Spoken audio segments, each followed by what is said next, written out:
Cinema થિયેટરમાં સારામાં સારી ફિલ્મ ચાલતી હોય, સારામાં સારું ગીત ચાલતું હોય, પણ જો પાછળ ઝઘડો થાય ને તો આગળ જોવામાં કોઈને રસ નથી. ત્યાં શું થયું? પૈસા ખર્ચીને આવ્યા છીએ, આ જોવા આવ્યા છીએ, એને બદલે જો પાછળ ઝઘડો થયો તો આગળ ફિલ્મનું કામ કરે, બધા પાછળ જુએ. એટલે આમાં કંઈ બરોબર છે, બધું નોર્મલ છે. તો પેલા રજપૂત ભાઈએ પૂછ્યું કે આ જોરદાર યાર તમારા ઘરમાં, અમારે ઘરે આવો કંટ્રોલ નથી. એટલે પેલાએ કહ્યું કે આમાં શું થયું કે હું લગ્ન કરવા ગયો હતો ને અમે પાછા આવતા હતા ત્યારે રસ્તામાં બિલાડી આડી ઉતરી, એટલે મેં કાઢી તલવારને 2 કટકા કરી નાખ્યા. એ દિવસથી એને ખબર છે કે મારાથી ગુસ્સો મારો કેવો છે. એટલે પેલાને થયું કે આ આઈડિયા સારો છે, આનાથી પણ જો કંટ્રોલમાં આવતી હોય તો. એટલે ઘેર ગયા અને એમણે એના દીકરાને કહ્યું હું જમવા બેસું ને ત્યારે એક બિલાડીને મોકલજે. એટલે જમવા બેઠા અને પત્નીએ પીરસવા માંડ્યું ને બિલાડી આડી ઉતરી, એટલે એણે જમતા જમતા કાઢી તલવારને 2 કટકા બિલાડીના કરી નાખ્યા. એટલે પત્ની આવી, આમ સાવરણીથી વાળી લીધું ને કે આ બધું પહેલે દિવસે કરવાનું.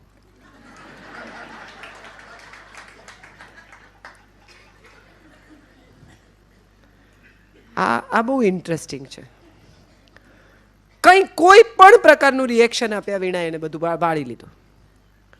એવી રીતે બીજી તરફની કથા છે કે એક પતિ પત્નીના લગ્ન થયા, હનીમૂન પર ગયા અને બંને જણા ઘોડેસવારી કરવા માંડ્યા. એટલે પત્નીનો ઘોડો જરા અડિયળ હતો, એટલે ઘોડાએ એકવાર પાડી નાખી, પત્ની ફરી બેઠી, ઘોડાએ બીજી વાર પાડી નાખી, એટલે પત્નીએ રિવોલ્વર કાઢીને ઘોડાને મારી નાખ્યો. એટલે પતિએ એ દિવસથી નક્કી કર્યું કે કોઈ પણ સવાલ 2 જ વાર પૂછો, 3જી વાર નહીં પૂછવાનો. આ કંટ્રોલની રમત છે. પણ કંટ્રોલ જ્યારે આપણે બીજા પર કરવા નીકળીએ છીએ ને ત્યારે આપણે ભૂલી જઈએ છીએ આખી ગેમમાં કે સૌથી પહેલું જે આપણે કરવું પડે છે ને જાત પરનો સંયમ ખોવો પડે છે. એક વાક્ય મેં બહુ સરસ વાંચેલું કે ટેમ્પરામેન્ટ એ બહુ જ મોંઘી જણસ છે, એને ઘડી ઘડી ખોઈ ન નાખવી. ઘણા લોકો કે I lose my temper very fast. Don't lose it, you may not find it one day. એકવાર છટકેલું મગજ કદાચ પાછું ન આવે તો. હું બહુ નાની હતી ને ત્યારે આમ બાડી આંખ કરીને જોઈએ ને તો મારા નાની મને બીવડાવતા કે છીંક આવશે ને તો આવી જ રહી જઈશ. અને ત્યારથી એ પ્રયોગ મેં બંધ કરી દીધેલો કે કદાચ આવે તો, કદાચ આંખ આવી થઈ જાય તો. માણસે આ દુનિયામાં 2 વસ્તુ બનાવી, બાકી બધું એને કુદરતે આપ્યું. હવા, પાણી, સૂર્યપ્રકાશ, ઓક્સિજન, જમીન. 2 વસ્તુ માણસે બનાવી, એક ધર્મ ને બીજી ભાષા. અને બહુ શાંતિથી વિચારો ને તો સમજાય કે આ 2 વસ્તુએ માણસને જેટલું નુકસાન કર્યું છે ને એટલું દુનિયામાં બીજી કોઈ વસ્તુએ નથી કર્યું. ભાષાનો ઉપયોગ આપણે સામાન્યતઃ કમ્યુનિકેશન માટે નથી કરતા. ખરેખર જો ભાષાનો ઉપયોગ કમ્યુનિકેશન માટે જ કરવાનો હોય તો 500 શબ્દો પૂરતા છે. 500 શબ્દોમાં માણસ પોતાનો વ્યવહાર ચલાવી શકે, એનાથી વધારે એને કોઈ વસ્તુની જરૂરત જ નથી. પણ આપણે વધુ ને વધુ શબ્દો શોધીએ છીએ. એનું કારણ શું? એ શબ્દનો આપણે વધુ ને વધુ ઉપયોગ કરવો છે. ઉપયોગ એટલે શું? આપણે સામેની વ્યક્તિને આપણી વાત પહોંચાડવા માટે આ ઉપયોગ કરીએ છીએ? ના, આપણે સામેની વ્યક્તિને આપણી વાત વધુ પ્રભાવી રીતે પહોંચાડવા માટે શબ્દનો ઉપયોગ કરીએ છીએ. મળ્યું એવું કહેવાથી ચાલે તો પ્રાપ્ત થયું એવું શા માટે કહેવું જોઈએ? પણ છતાં આપણે પ્રાપ્ત થયું એવો શબ્દ શોધી કાઢ્યો. મળ્યું એવું કહેવાથી તમે ન સમજો, હું તમને કહું કે મને આ મળ્યું તો તમને સમજાય જ, પણ આપણે પ્રાપ્ત થયું શોધ્યું, આપણે એનાથી ઉપરનો શબ્દ શોધ્યો. એનું કારણ એ છે કે આપણે સામેના માણસને વધુ ને વધુ પ્રભાવમાં લાવીને એને કંટ્રોલ કરવો છે. સંયમ એ કંટ્રોલ નહીં કરવાની પ્રવૃત્તિ છે.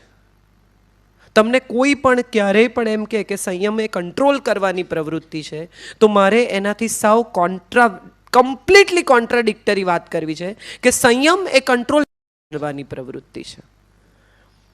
તમારી સામે કોઈ ખાતું હોય અને તમને એમ થાય કે લાવ એક પાણીપુરી ખાઈ લઉં, અને તમે ન ખાઓ, એ સંયમ નથી. તમે બનાવીને આપતા હો ને છતાંય તમને ઈચ્છા ન થાય, તમને એવો વિચાર જ ના આવે કે લાવ એક મોઢામાં મૂકું, એ સંયમ છે. થયેલી ઈચ્છાને મારી નાખવી, દમન કરવું, શમન કરવું, એ સંયમ જ નથી. સંયમ એ છે કે તમને ઈચ્છા થાય જ નહીં. સંયમ એ છે કે તમે એ આખી પ્રવૃત્તિમાંથી બહાર નીકળી જાઓ, તમારી મનસ્થિતિ બદલાય. કૃષ્ણએ બહુ સરસ કહ્યું છે કે પરિસ્થિતિ બદલવાથી રાષ્ટ્ર નહીં બને, મનસ્થિતિ બદલવાથી રાષ્ટ્ર બનશે. ચરિત્ર નિર્માણ એ કોઈ એવી પ્રવૃત્તિ નથી કે જેની અંદર તમે સામેના માણસને એક કેપ્સ્યુલ આપો, એ ખાઈ જાય ને એનું ચરિત્ર નિર્માણ થઈ જાય. વિવેકાનંદ જ્યારે શિકાગોમાં ભાષણ આપવા ગયા અને પહેલી વાર એમણે કહ્યું, માય બ્રધર્સ એન્ડ સિસ્ટર્સ, એ આખું એ ભાષણ પૂરું થયું પછી એક બહુ જ સૌંદર્યવાન છોકરી એમની પાસે આવી અને એમણે આવીને કહ્યું કે હું બહુ તમારાથી ઇમ્પ્રેસ થઈ છું, મને એવું લાગે છે કે મને તમારા જેવું એક સંતાન જોઈએ છે, હું તમારાથી એક સંતાન ઈચ્છું છું. તમે વિચારી જુઓ કે મારા જેવું સૌંદર્ય અને તમારા જેવી બુદ્ધિ, આવું જો કોઈ સંતાન જન્મે તો કેટલું અદ્ભુત હશે, એ આ સમાજનું કેટલું ભલું કરશે. અને ત્યારે વિવેકાનંદે એને કહ્યું કે મારા જેવું શું કામ, મને જ તમારું સંતાન માની લો. હું એને સંયમ કહું છું. ના બેન, આવું કરાય નહીં, આવું વિચારાય નહીં, આવું કશું એણે નથી કહ્યું. એણે એ શરીર માગવા, સ્નેહ માગવા, પ્રેમ માગવા, સંબંધ માગવા આવેલી યુવતીને એનું માતૃત્વ જગાડી આપ્યું. એને સંયમ કહી શકાય. નરસિંહ જાય છે પોતાની દીકરીનું મામેરું કરવા, પત્ર આવ્યો છે શ્રીરંગ મહેતાને ત્યાંથી કે તમારી દીકરીનું સીમંત છે, આવો. નરસિંહ પહોંચે છે અને વડસાસુ એક લિસ્ટ લખાવે છે. તમે જો કોઈ પણ કુંવરબાઈનું મામેરું મેળવીને પ્રેમાનંદનું વાંચી શકો તો એ લિસ્ટ વાંચીને ભલભલાના હજા ગગડી જાય એવું લિસ્ટ છે. સવાસેર કંકુથી એ શરૂ કરે છે અને ક્યાંની ક્યાં પહોંચે છે.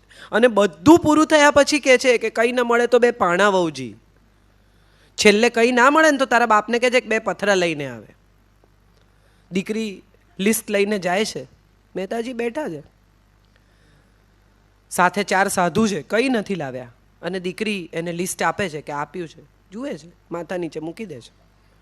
અને દીકરી ખૂબ ગુસ્સે થાય છે કે મારી મા કેમ મરી ગઈ, તમે કેમ ના મરી ગયા? મારી મા મરી ના ગઈ હોત ને તો એ ગમે એમ કરીને ઉધારી કરીને આમ કરીને પેલું કરીને પણ આ મામેરું નાનું મોટું એ કરત. આપણે બધાએ વારંવાર વાંચ્યું છે ગળો ફૂટે ને રજળે ઠીકરી, એ આમાં છે, એ મૂળ પ્રેમાનંદમાંથી આવે છે. અને મહેતા કંઈ નથી બોલતા. એક દીકરી બાપને એમ કહે કે તમે કેમ ના મરી ગયા, તેમ છતાં એનો જવાબ આપ્યા વગર એ માથા નીચે એ લિસ્ટ મૂકી દેશે કે તું જા. વાલ કરે છે દીકરીને. અને દીકરી રડતી રડતી જાય છે. મહેતાજી ઊંઘી જાય છે એ લિસ્ટ ઓશિકા નીચે મૂકીને. સવાર પડે છે. કેદારો ગાઈને પાણી ઠંડુ કરવાનો પ્રસંગ છે, એ તો બધાને ખબર જ છે. અને સવારે નાહી ધોઈને સરસ મજાના તૈયાર થઈને તો પહોંચે છે મામેરામાં. છાબમાં તુલસી દલ મૂકે છે અને શંખ ફૂંકે છે અને ઈશ્વરને કહે છે કે તું નહીં આવે ને તો તારું ખરાબ લાગશે, મને કંઈ ફેર નથી પડતો. આપણે કર્મના સિદ્ધાંતની કેવી કથાઓ કરીએ છીએ. આમ કર્મનો સિદ્ધાંત છે ને આમ આવતા જન્મમાં, આ જન્મમાં, પેલા જન્મમાં, પૂર્વજન્મના પુણ્ય ને કર્મ ને, આ બધાની બહાર નીકળીને જો ખરેખર એકવાર એટલું વિચારીએ કે તમારા દરેક કાર્યનો સાક્ષી જો ઈશ્વર હોય તો તમે ખોટું કરો જ કેમ? હું એમ કહું કે મારું આ મામેરું જ નથી, આમાં હું કંઈ કરતો જ નથી, હું કરતા છું જ નહીં. એ કરતા ભાવ એણે સગી દીકરીમાંથી કાઢી નાખ્યો છે. અરે રે મારી દીકરીનું શું થશે એવો એને વિચાર નથી આવતો. આ તારું કામ છે, કર આવીને. એ એટલો બધો ઈશ્વર સાથેના એકાકાર હોવાનો ભાવ છે. લોકો શું બોલે છે, નાગરી ના થશે છે, કશાયથી એને ફેર નથી પડતો. એ સંયમ છે. એણે પાછા ફરીને એકવાર જોયું નથી કે લોકો શું બોલે છે. એનું ધ્યાન તો સંપૂર્ણપણે એમાં છે કે પેલો આવે અને હું એના દર્શન કરું. મામેરું લાવે તો સારું, ન લાવે તો વધારે સારું, મને કંઈ ફેર નથી પડતો. દરેક વખતે જ્યારે જ્યારે આપણે આ વાતમાં ઉતરીએ છીએ, અથવા જ્યારે જ્યારે આપણે સંયમની વાત કરીએ છીએ, અથવા જ્યારે જ્યારે આપણે કંટ્રોલની વાત કરીએ છીએ, અથવા જ્યારે જ્યારે આપણે વિરક્તિ અનાસક્તિની વાત કરીએ છીએ, એ દરેક વખતે આપણી અંદર ક્યાંક કશેક નાનકડો અહંકાર છે, હું છોડું છું નો ભાવ છે. આપણે ભગવાનને ત્યાં જઈએ ને ત્યારે બાર્ટર બહુ કરીએ. તું મને આમ આપ તો હું તને આમ આપું. એટલે તમને તું જો મારું આટલું કામ કરી આપે તો હું તને 5 દીવા કરીશ. પણ એ 5 દીવા કરવાનું ઘી લાવ્યા ક્યાંથી? હું તને વાઘા, અમારે ત્યાં શ્રીનાથજી જે લોકો પૂજતા હોય એમ કે ભગવાનને નવા વાઘા કરીશું. પણ એ વાઘા તમે લાવશો ક્યાંથી? એ તમને વ્યવસ્થા કરી આપશે કે એના વાઘા તમે એને ચડાવો. એ ભાવ છે કર્મનો, એ ભાવ છે ઈશ્વર. જ્યારે જ્યારે અનાસક્તિની વાત આવે ત્યારે મને બહુ રસ એટલા માટે પડે છે કે અનાસક્તિની વાતો આપણે બધા બહુ કરીએ છીએ, પણ અનાસક્તિ ખરેખર જો કેળવવાની આવે ને તો આપણામાંથી ભાગ્યે જ કોઈ એ કક્ષાની અનાસક્તિ કેળવી શકે જે કક્ષાની અનાસક્તિ શ્રી કૃષ્ણએ બતાવી. તમે વિચારો કે એક સુરાજ્યનું નિર્માણ કર્યું. એ સુરાજ્ય શું? 22 વર્ષનો 21 વર્ષનો એક છોકરો સાંદીપનીના આશ્રમમાંથી બહાર નીકળ્યો. કોઈ પણ એક યુવાન ગ્રેજ્યુએટ થઈને નીકળે એવી રીતે બહાર નીકળ્યો. ત્યારે કોઈ પણ એક યુવાનની જેમ એના મગજમાં હતું કે મારા બાપાના બિઝનેસમાં નથી જવું, આ માખણ બાખણ હું નહીં વેચું. આજે આપણો દીકરો આપણને એમ કહે કે આ તમારા પ્રેસ પર બેસવા હું નહીં આવું, કે આ તમારી ફેક્ટરી પર બેસવા હું નહીં આવું, મારે તો બીજું જ કંઈ કરવું છે. એવી રીતે એણે પણ એના પિતાને કહ્યું કે આ માખણ વેચવા હું નહીં આવું. તમે જે માખણ 2 રૂપિયે વેચી કાઢો છો એ માખણ ત્યાં અમૂલમાં પેલો 22 રૂપિયે વેચે છે. આ સાદી આજના કન્ટેમ્પરરી વિષય સાથે તમે આને જોડો તો આટલી જ વાત છે કે જે દહીં દૂધ ઘી આ ગોપ લોકો અહીંયા ઉત્પન્ન કરતા હતા એ બધું જ કંસ એનું બહુ હેવી દાણ લેતો હતો. બરાબર? દાણ ઇઝ વેરો, ટેક્સ, હાઉએવર. સો આ લોકો 2 રૂપિયામાં વેચતા હોય એને પેલો 22 રૂપિયામાં વેચતો હતો. તો આ જે ડિફરન્સ હતો, ક્લાસ ડિફરન્સ, એમાંથી લોકોને બહાર કાઢવાના. આ ક્લાસ ડિફરન્સમાંથી લોકોને બહાર કેવી રીતે કઢાય?